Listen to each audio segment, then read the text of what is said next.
থেকে শুভেচ্ছা ও অভিনন্দন। এই গাভিটি আপনার কয়বার দিচ্ছিলেন সিমেন্ট? চারবার প্রণোদন করার পরও সে গাপ রাখছিল না।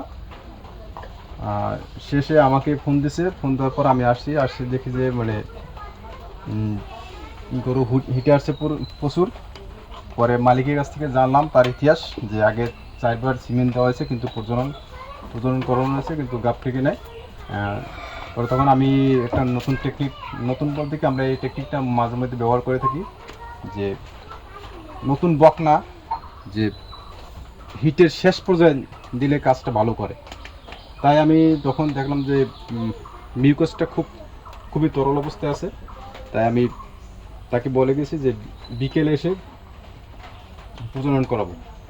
সে যদিও একটু মানে দ্বিধাগ্রস্ত ছিল, তারপর আমি তাকে শিওর দিয়ে বললাম যে আপনি বিকেলে এসে প্রজনন করলে আপনার কনসেপ্টটা ভালো হবে। পরে বলো ঠিক আছে।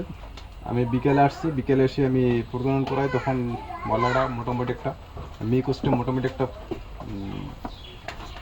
পর্যায়ে আসছে, তখন প্রজনন করাছে।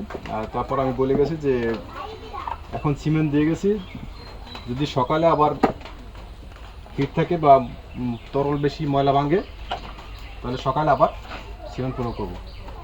তখন সকালে আবার ফোন দিচ্ছে না, তেমন একটা উপস্থিত ছিল না, শান্ত স্বভাব হয়ে গেছিলো।